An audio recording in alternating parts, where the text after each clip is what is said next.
This is the Construction Leading Edge podcast from ConstructionLeadingEdge.com and ConstructionBusinessAccelerator.com. My name is Todd DeWalt, and it's my job to help you maximize your revenue and eliminate chaos. I've got a great interview today with Ken Headland and Howard Cox. They are experts at succession planning and exit planning for construction business owners. Here's what you're going to get out of this interview. You're going to learn about the one thing that every business owner needs to do immediately for the sake of their family and their employees. You're going to learn about some of the most common mistakes contractors make when it comes to planning their exit, some of the mistakes you might be making. You'll also learn about some of the most common misconceptions when it comes to succession planning. You'll also learn about the worst case scenario that is actually worse than the business owner passing away. You'll learn about the 5 most common exit strategies and hopefully figure out which one could be right for you. You'll learn about the key ingredients for each type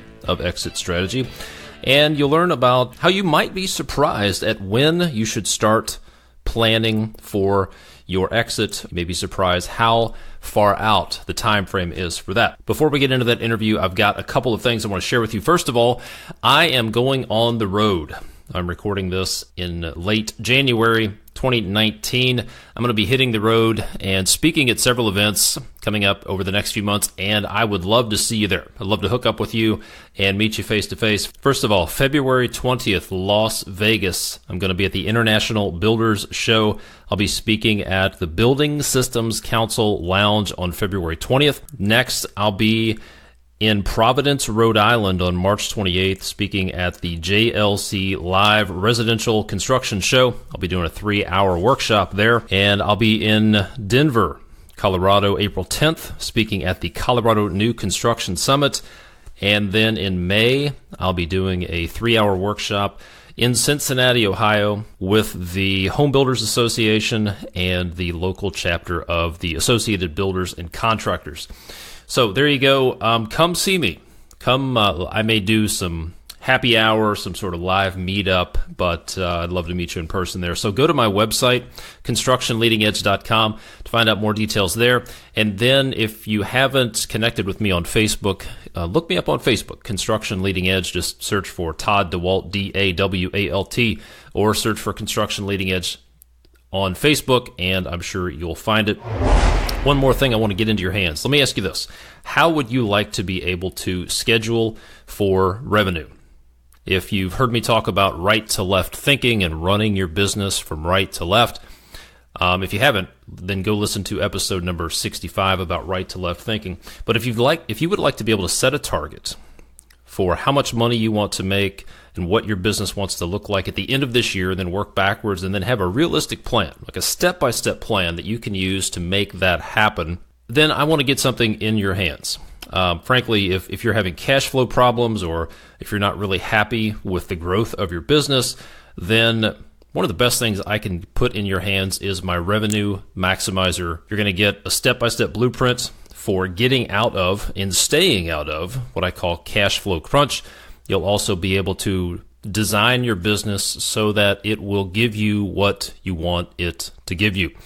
Right now, you can get the Revenue Maximizer for free as part of the free 10-day trial for the Construction Business Accelerator. All you got to do to get your hands on the Revenue Maximizer is go to ConstructionBusinessAccelerator.com and sign up for that free 10-day trial.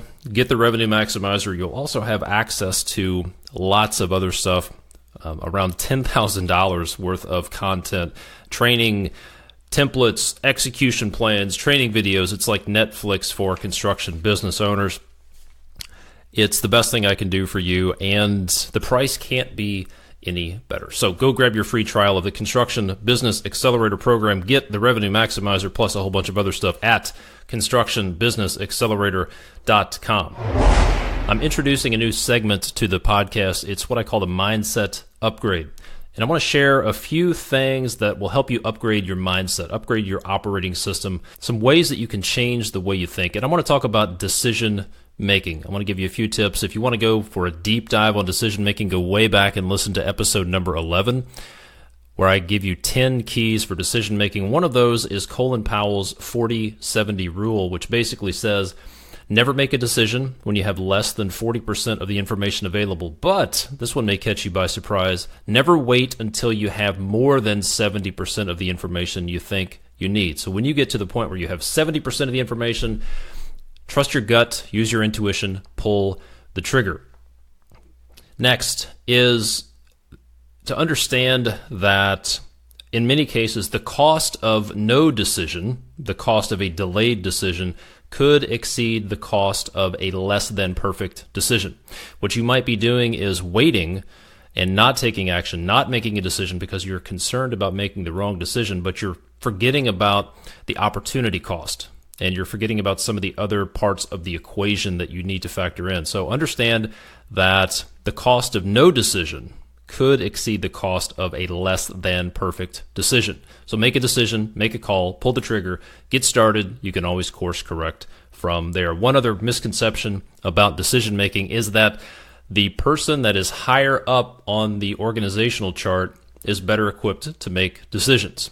For some reason, we tend to send decisions up the chain of command to people furthest away from the problem because we believe that the person the next level up the org chart is better equipped for making a decision. In the construction world, that is not correct. The person closest to the problem is actually best equipped to make the decision. So if you want to speed up decision making, get better results, empower your people, push decisions to the people closest to the problem. It's called empowered execution.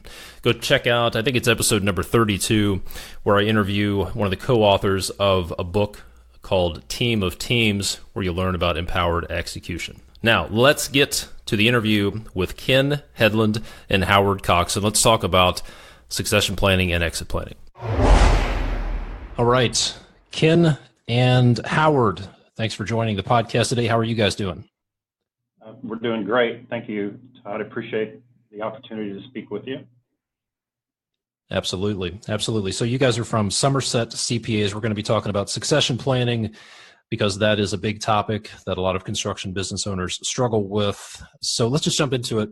And can you share some of the most common mistakes that you see construction business owners making as it relates to exiting their business, whether that be retirement, selling it, closing the doors, passing it on to family members, et cetera? What are some of the biggest mistakes that you see contractors making? And then what are the impacts of those mistakes? Yeah, so some of the most common mistakes we see, and whenever we talk with a contractor about succession planning, a lot of times they really haven't even thought about it. They are so busy and involved in trying to run their businesses. And even though when we get a chance to talk to them about it, they're very interested, often we'll find out, based on either their age or how long they've been in business, how much time it takes to transition the business. Often, it becomes more of a plan that needs to be addressed in a shorter term than what would really be appropriate. Typically, it takes, we like to think, for an internal transition, which is often an approach we like to start off with to try to create an exit option for a contractor with key employees who typically don't have the financial wherewithal or the risk tolerance or really understand what it takes to be an owner, but can become a valid succession option, but it takes typically 5 to 10 years to build that process. And that is usually, one of the starting points is to try to build that model, which can actually add a lot of value to the business as a whole by, creating that opportunity for those key employees to basically take somebody that isn't your exit vehicle today, and in the next 5 to 10 years, create that as an option. Another common challenge we have is when companies don't plan in advance, there is a way to enhance the value of your construction business. And through, certainly profitability, building working capital and equity, and also,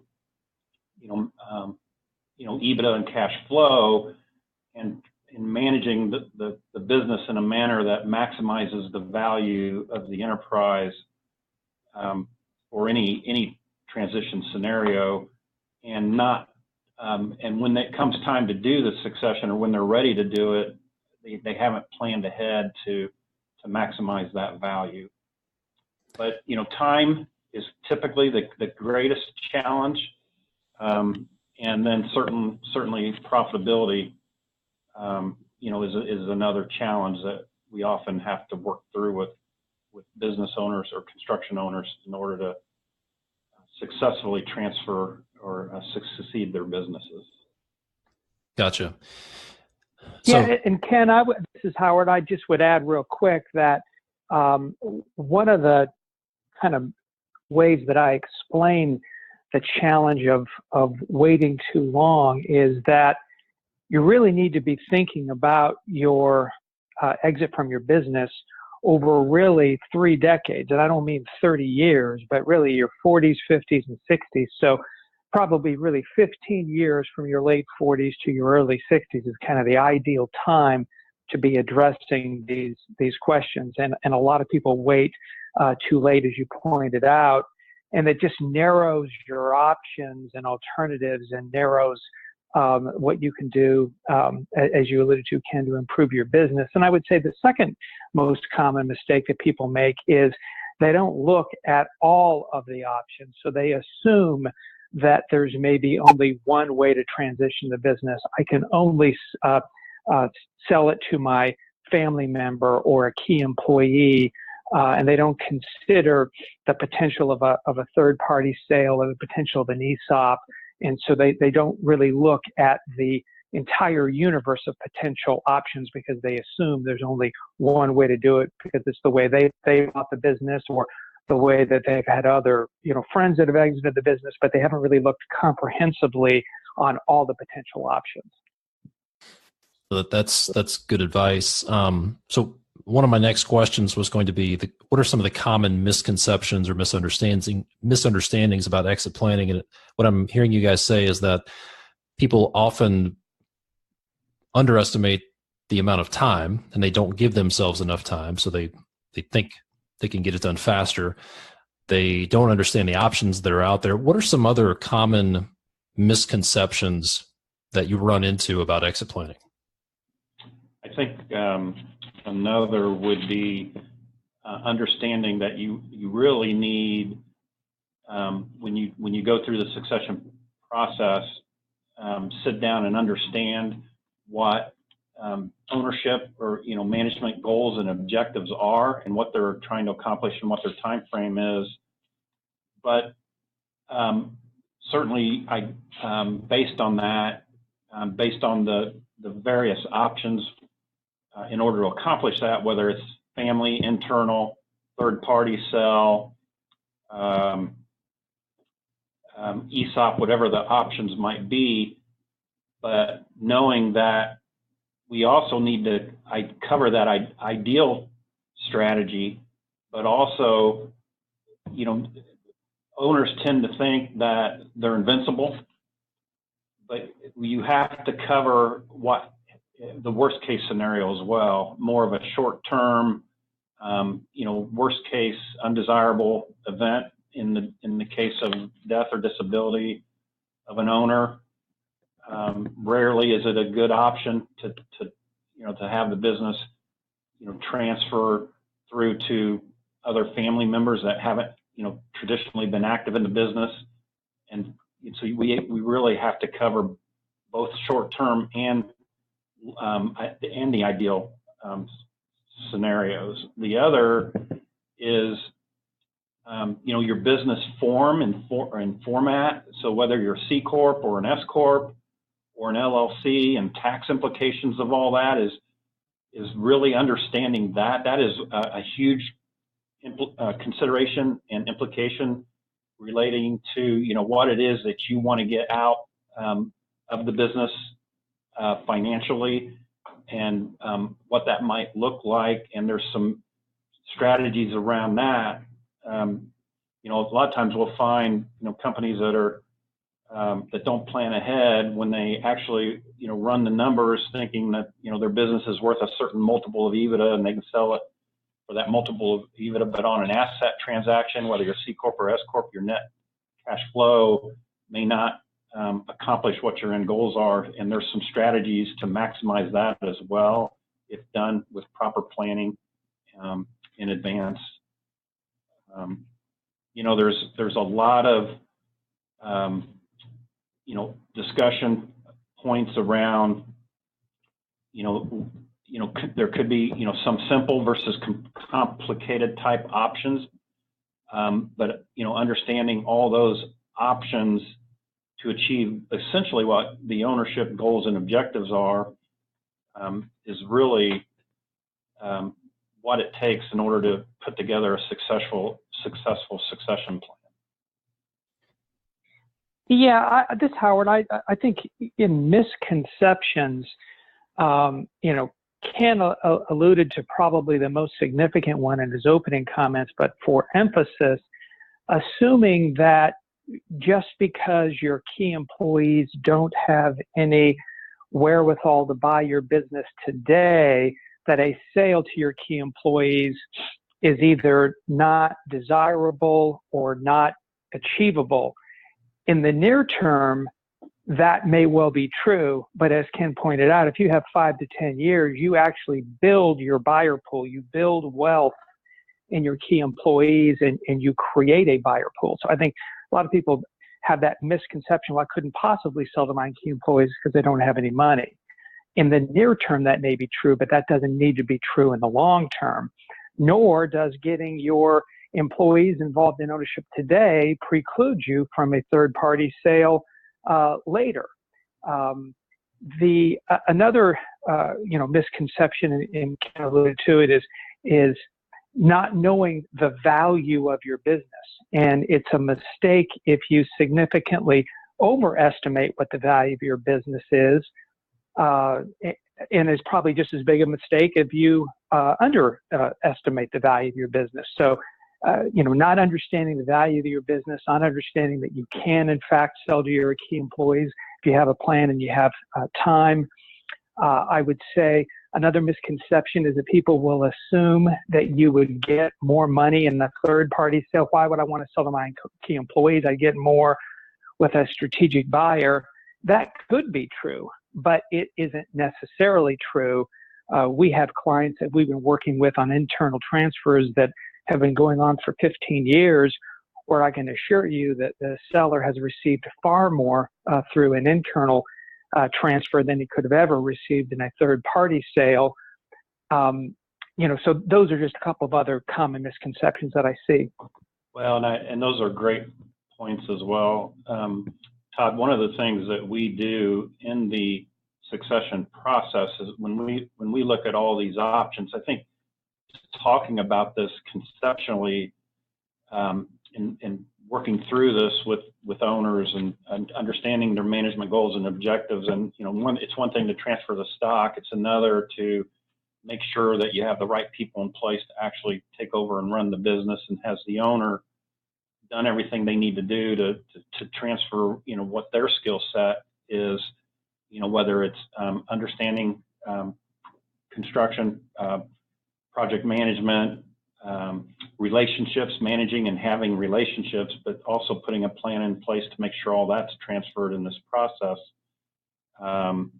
is key. But one of the things that we always do is we map this all out visually, and so that they understand how the value of their business is determined, whether it's through evaluation or some modeling, but also we also map it out, you know, with a 10-year to 15-year timeline, you know, showing all the players, their ages, how do we transfer, how do we pay for the transition with, for example, starting with key employees and going down that path.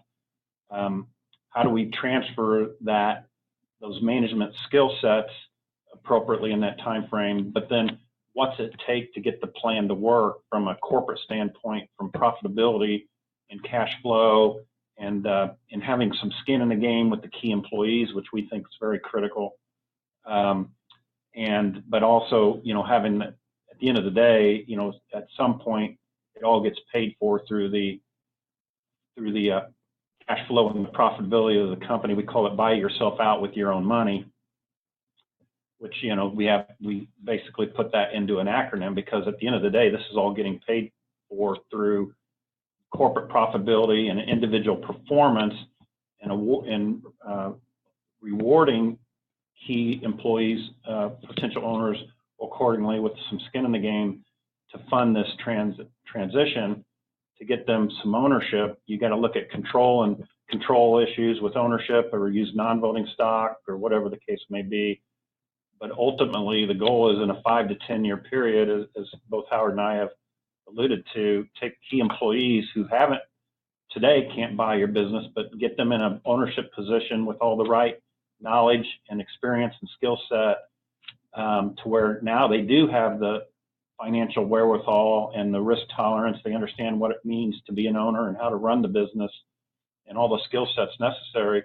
And if they own 20 to 30% of the business at some point, they should be able to go out and, hopefully finance the balance of the buyout. And again, with a construction company, there's unique considerations there as well, because, a lot of times we'll keep it off balance sheet, with a stock purchase of the key owner, through bank financing with the individuals, not to impact, if possible, if it can work, the working capital and equity of the business. But we map this all out visually in very detailed illustrations to help owners understand how the process will work. Yeah, it's a roadmap. It's, with all good intentions, things can change. But sure. Yeah, it sounds a lot like, that's our approach.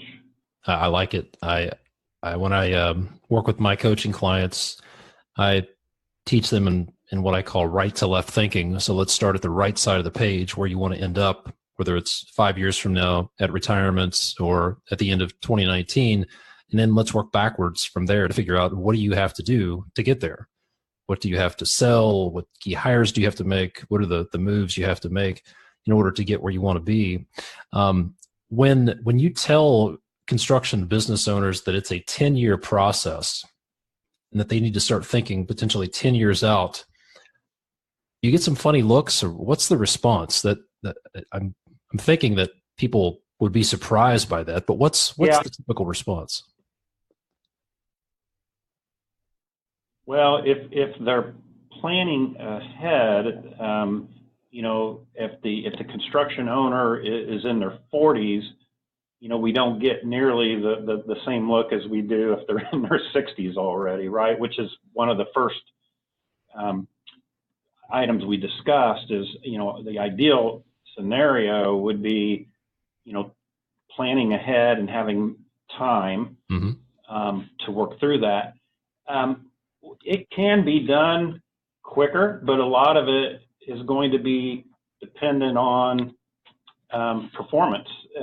We think we can do it in most cases probably in 5 years, but there's a whole set, and 5 years being if it's an internal transition with the key employees. And as we alluded to, that's usually a lot of times where we start, because that adds a lot of value to the business for a lot of reasons. If it's done correctly, doesn't prohibit you from selling the business to a third party as the owner, doesn't prohibit you from other options of with the business, but it does create that internal exit vehicle. And then again, in 5 years or 4 years or 3 years, if we can transfer 20% is kind of our target or more of the business successfully, and the company's performing well, typically at that point you can go out and get either bank financing, SBA financing, some form of financing.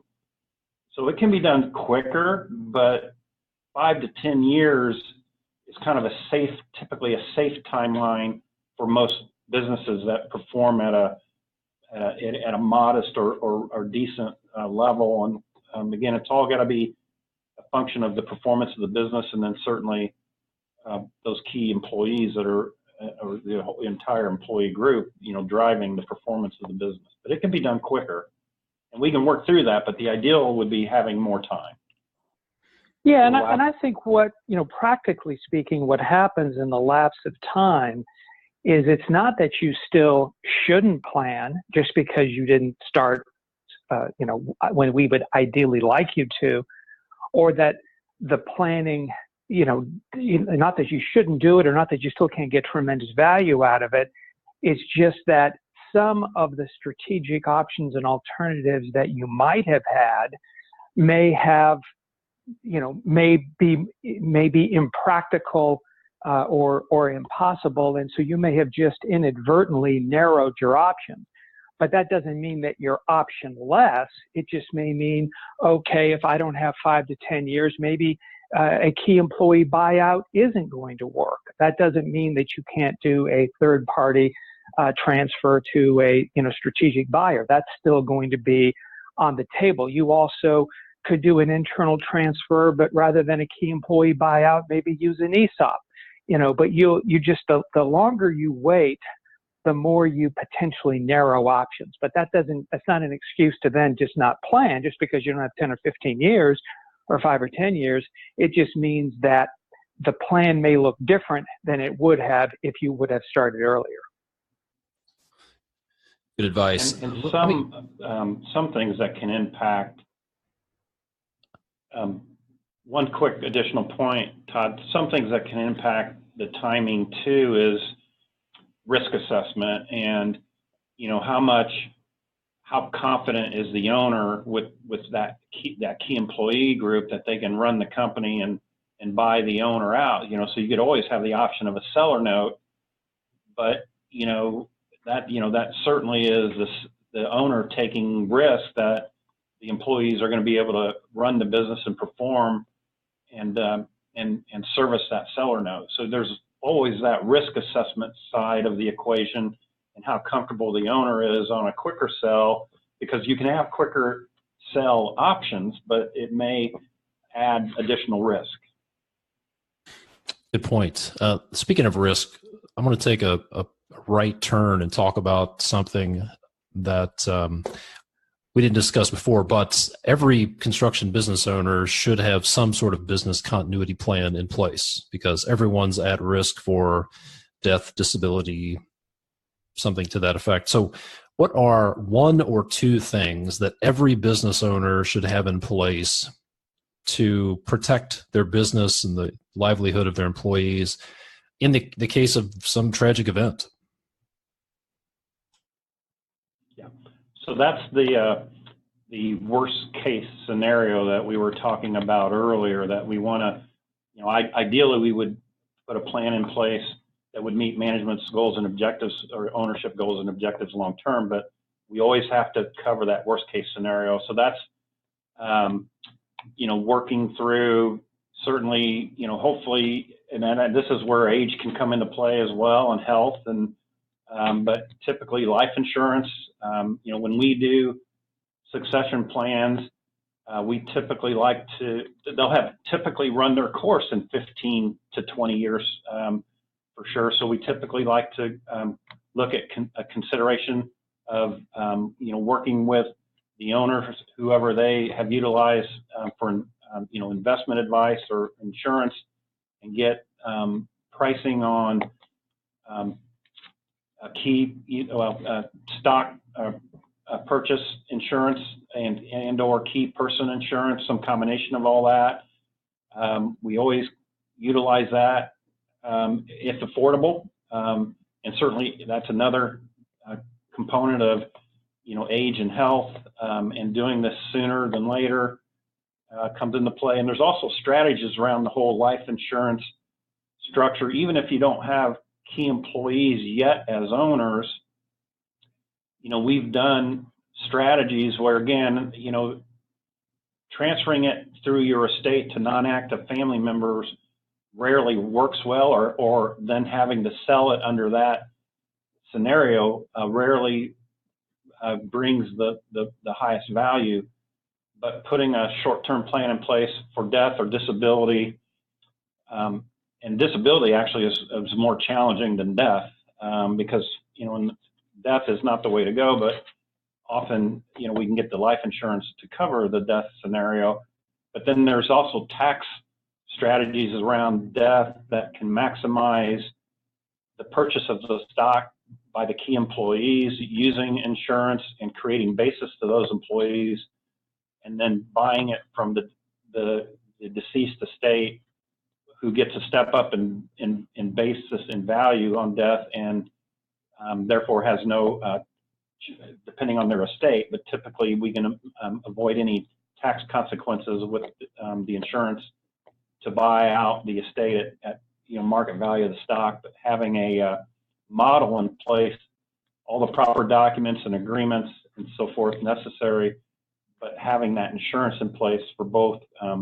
buy-sell insurance to cover stock, and then also key person insurance to help the company get through a difficult time due to the loss of a key employee.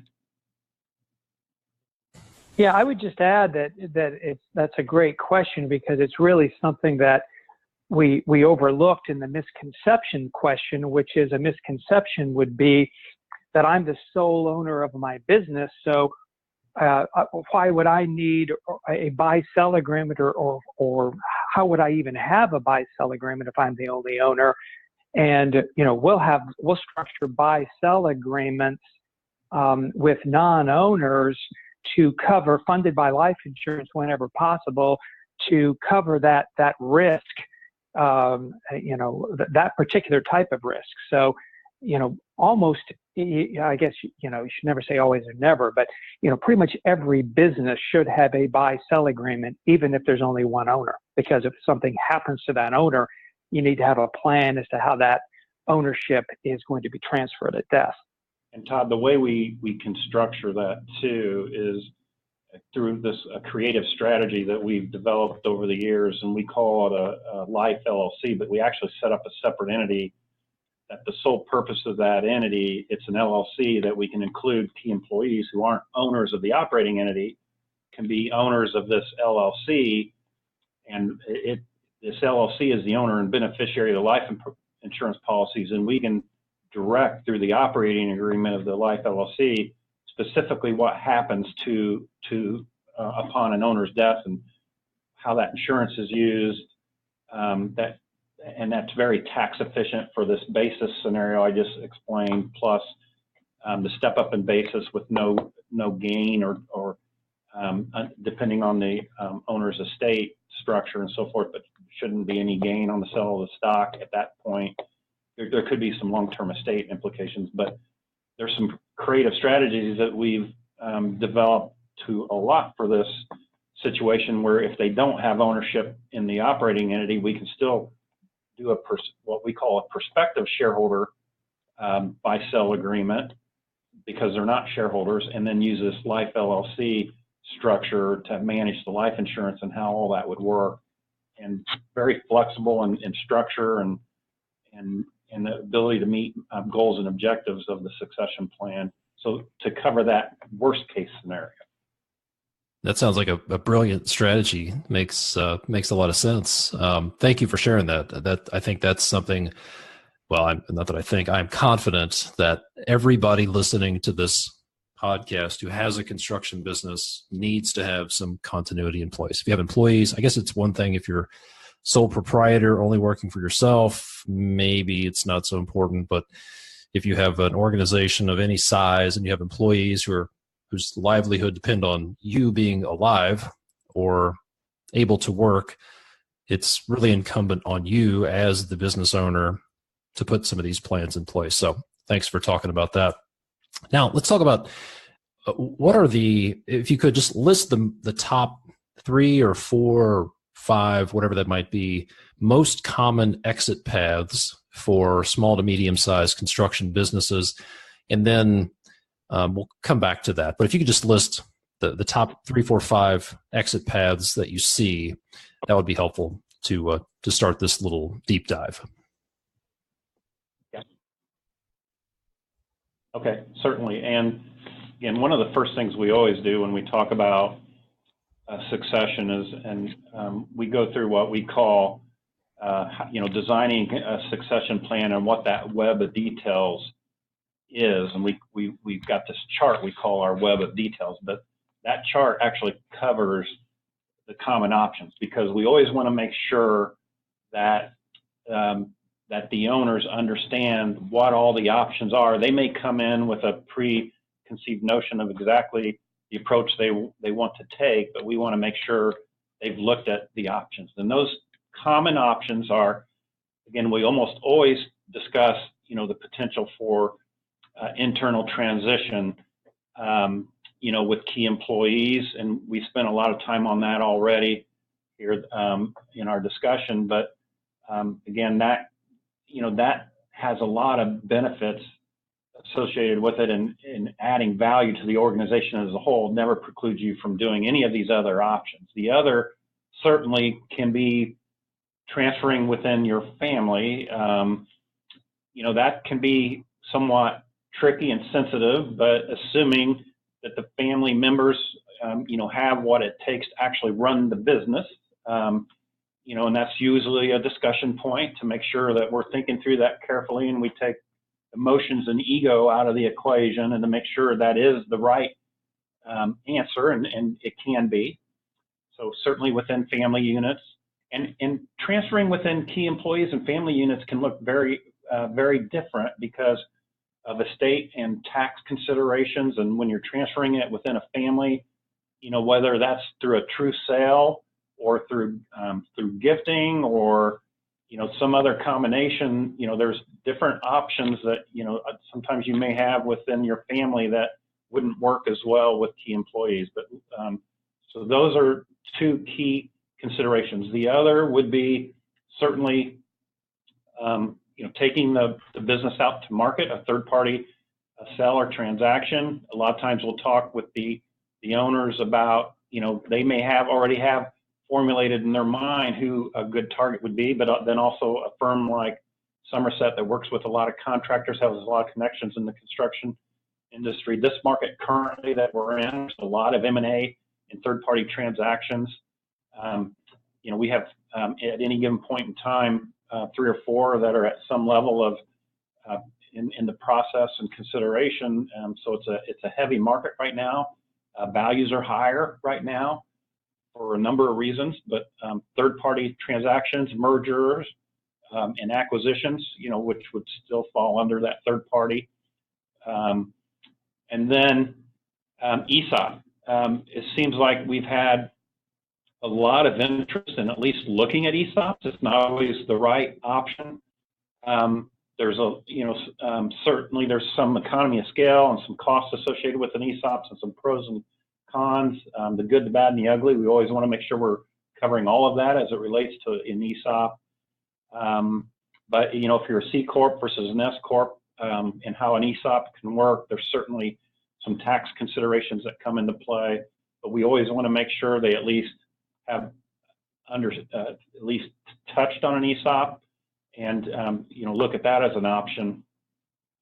And then the last piece of all this, on all these, certainly with a third-party sale, but stock sale versus an asset sale, but the far majority of transactions are asset sales for certain reasons, typically related to liability, but tax implications of that. And then an internal transaction would be typically a stock sale, which can have again needs to be understood on how that works and how the taxation on all that works as well. But and then some combination of all that. You can have a combination of going down the path of with family or key employees, and eventually build the business up to where it's to a value where you consider a third party sale, so or a merger. But all of that are the typical options that we'll cover when talking about the different scenarios or strategies, and certainly again tying that into goals and objectives of the ownership and management of the construction company. Excellent. And just to clarify for folks listening, an ESOP is an employee stock ownership plan where the employees actually own the stock in the company.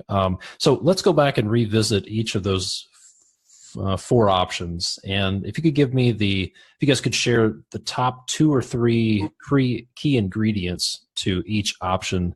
And let's start with an internal transfer. What are the top 2 or 3 key ingredients to make an internal transfer work? Yeah, so the top 2 or 3 would be a well constructed, well thought out plan. Who are those key employees? Are they currently key employees that could be one or several employees or a group of employees who you believe has what it takes to actually transition or succeed the business? And then certainly thinking through, all those components of financial wherewithal, risk tolerance, their ability to step in and take the company over long term, their interest in doing that, communication with them on how it works. And then I think the biggest key is we've done enough of this. There's a lot of things that can happen with an internal transition. The one thing I could tell you, if you bring in 3 or 4 key employees, probably in 3 to 5 years, not all of them are still going to be with you for whatever. It could be for any number of reasons within their control or out of their control, or it could be performance-based. But you have to make absolutely sure you have a bulletproof, well documented, buy-sell agreement, and what happens under what all the different potential exit scenarios could be with a key employee and what their values are. There are ways to, since most succession plans are tied to company performance and funded predominantly through the profitability of the company and certainly their contributions, but there are ways to kind of put a vesting type program in where over in the short term, if they don't stick around for at least 5 years or something like that, that they get a reduced value out of their stock and those type of things. So those are, in my mind, kind of the handful of key ingredients for an internal transition. Okay, let's talk about a family transfer. What are the key ingredients to make that work? So again, similarly, we work with a lot of, father, son, daughter scenarios, but, making sure that the family members, are capable, understand and are capable of running the business. And then probably even more important is having the respect of those around them that they work with within the business. I guess you could have that potential conceptual or philosophical baggage that, they're taking over the business because they're family, but, making sure that they have that respect, throughout within the organization of those that are, working with them in managing the business. And then the other key thing with a family unit is there really could be some potential tax advantageous ways to transfer, a business through, for example, mom and dad, to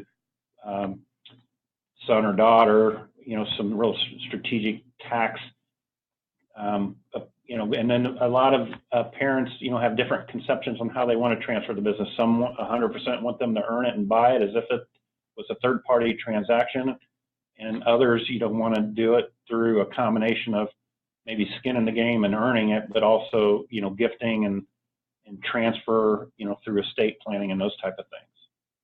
Yeah, and Ken, I would just add real quick, because it's a real unique dynamic to a family transfer versus a key employee transfer, is if there are other children who are not active in the business, and how to take a look holistically at the overall family estate plan to achieve, equity and balance, for all of the children, those that are working in the business, those that aren't working in the business, So that's a dynamic that is unique to a family transfer. Yeah, good point, Howard. Thanks. All right. What about a third-party transfer? What are the key ingredients to that? So we get into different scenarios. Sometimes clients want to come and say, hey, I'm interested in selling my business, but they don't have any outlet for that. And, certainly working through with them what the right format is to take the company to market, either through, again, the first thing is we want to make sure anybody that we talk to, the sensitivity and sharing of information. So having, the proper non-disclosure agreements, and additionally, we always like to see taking that even to the level of making sure that you protect employees. That if the acquisition or transaction, you share a lot of information, doesn't work out. Confidentiality and non-disclosure is one thing, but another real important aspect of that is making sure that they can't come in and once they understand your business, for a couple of years, you want to protect yourself from them coming in and targeting employees and targeting clients and those type of things. So make sure that's all a component of that initial document, and then whether you market that through who they think are their, a lot of times owners should know who would be a good acquirer, but short of that, just because of their marketplace and their awareness of the market, but short of that, do we use a investment banker, broker, or do we go through contacts that we have? We work with construction companies all over the country. We have contacts and relationships with companies that are looking to purchase similar or strategic type acquisitions, and whether it's market-based or type of contract-based specialty contractor, or whatever the case may be. But working through those options, and then again, having that protection on the front end to go through that process, and then there's a lot of work in putting together the letter of intent and understanding, is the value reasonable, is the terms, how much cash, how much in a note, whether we're representing buyer or seller, as to where, certainly as much cash up front as possible, but what we call risk, managing the risk of the transaction. The seller or buyer may want more in a note versus cash, and some combination of an earn-out, and those type of key components of putting together that initial term sheet or letter of intent, whatever you want to call it. But getting to that point, and then it's important to understand that typically term sheets or letter of intents are non-binding, but there's a lot of work to do post-term sheet in due diligence and getting to that full purchase agreement and getting to closing. And nothing's binding until you actually sit at the table and close. And certainly working through that negotiation process and maximizing the value to the seller, or making sure, if we're representing the buyer, that the value is reasonable, and that and using that risk assessment on cash flow that we think that the business can perform at that level. And if we think there's going to be some challenges, that's where you try to push some of it into an earn-out and make it more performance-based to get the higher value. Again, different perspective if you're representing the seller, buyer, or the seller on that. Sure, that's a perfect segue. Hey, Ken, sorry, go ahead, Howard. Oh, sure.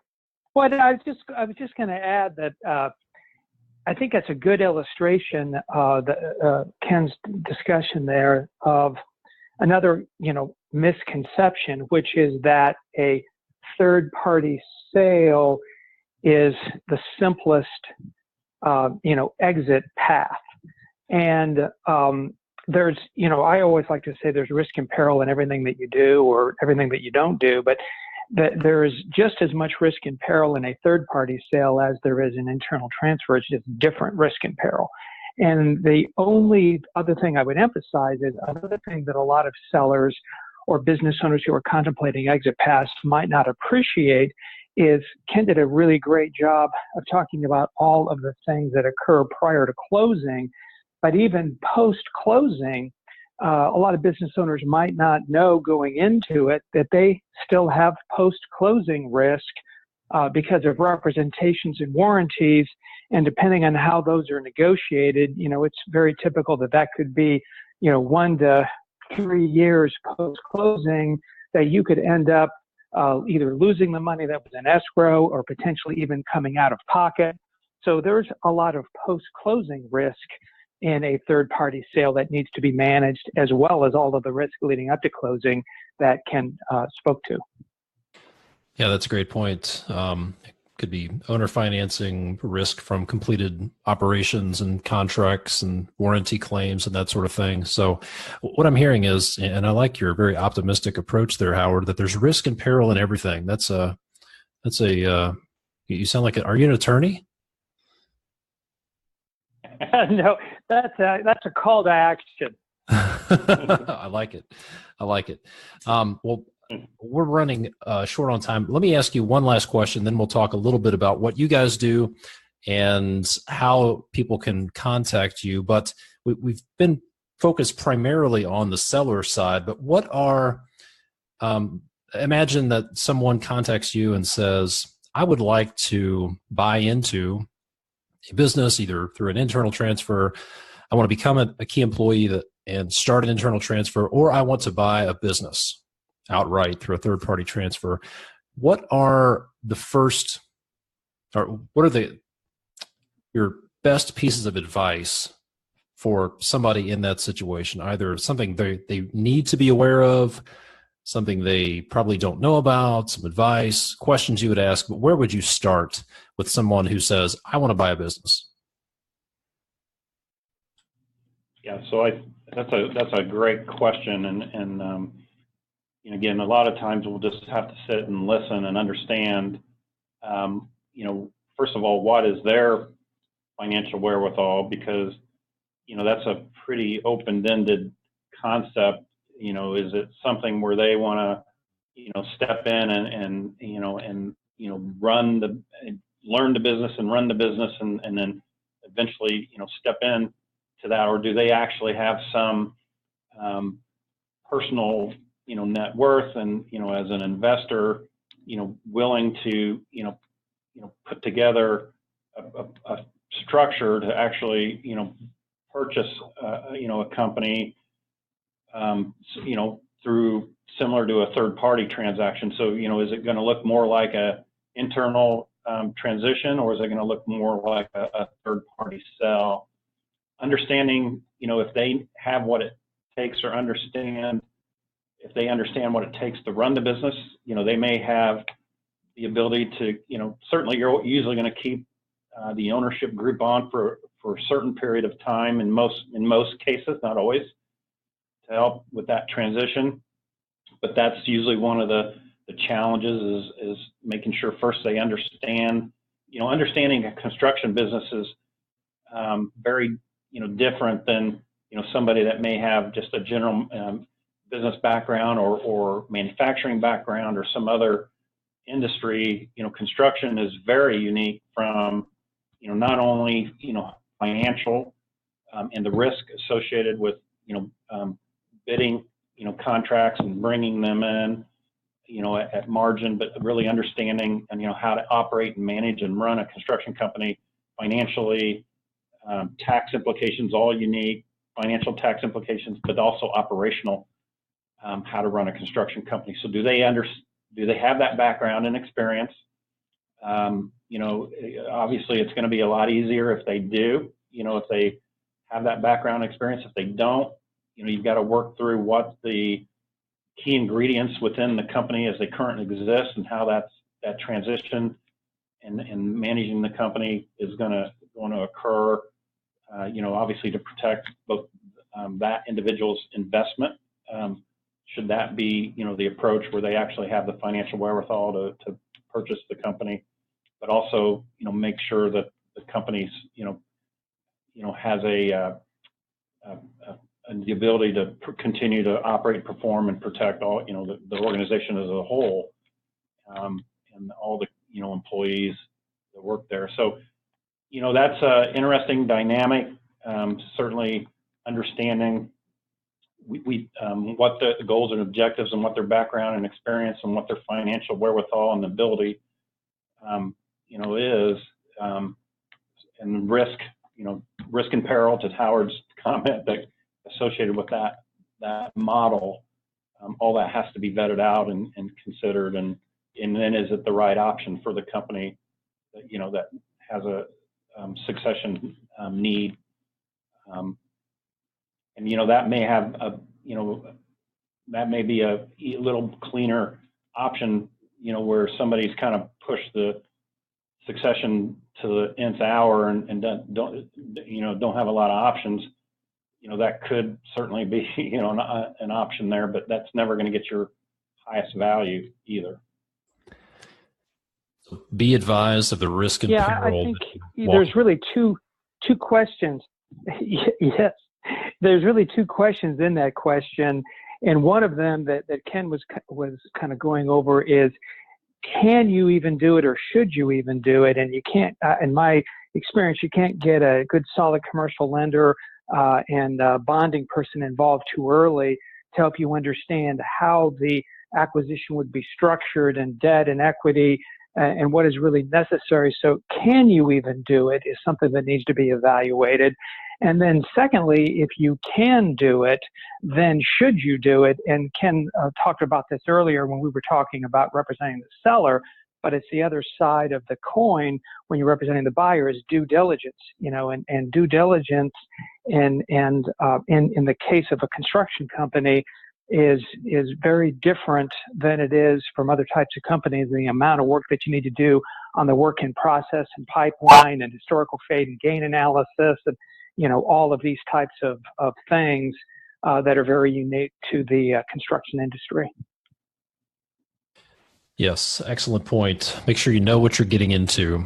Well, we are out of time. So if you guys could, obviously you're experts and you have some brilliant strategies when it comes to succession planning, but what else does your firm do, and how else do you help contractors?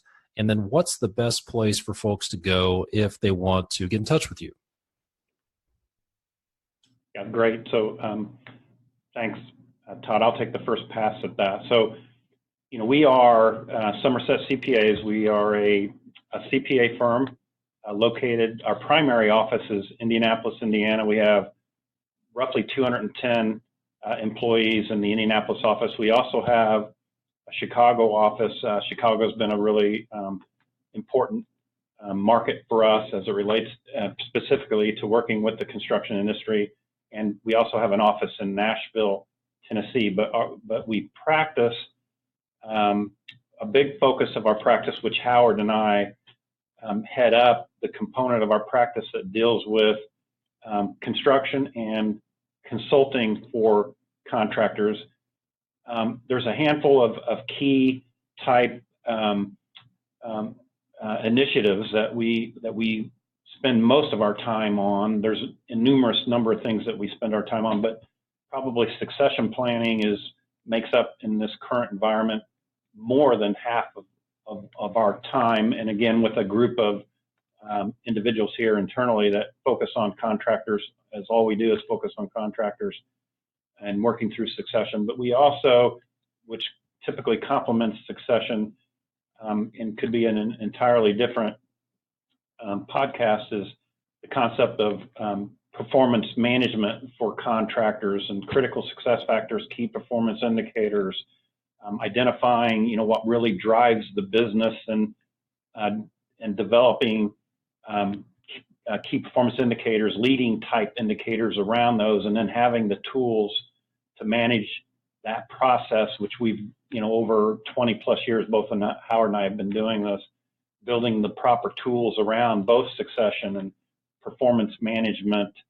Those are two of the most significant, I guess, operational and value type services that we spend combined probably 80+% of our time working with contractors. Our firm does, audits, which, there's a lot of audits in the construction environment. We do, corporate and individual tax, and we're very proactive in a lot of strategy and understanding the construction industry is very unique from financial and tax perspective. But Howard and I, our firm does that, but Howard and I spend all our time on these type of more strategic type initiatives around succession and performance management and numerous other matters. A lot of that's out on our website, the type of things that we do. If you go to our construction link at somersetcpas.com, and there's a construction page, we actually have some videos that talk about both succession planning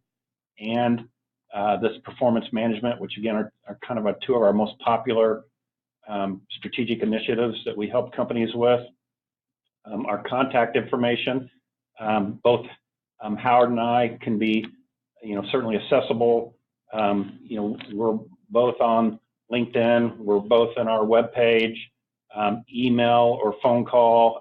We're very responsive and timely. We get back to companies within the same, typically with interest, in the same day or next day, if it's at the end of the day. But that's the easiest way to get, either through our website, email, or phone.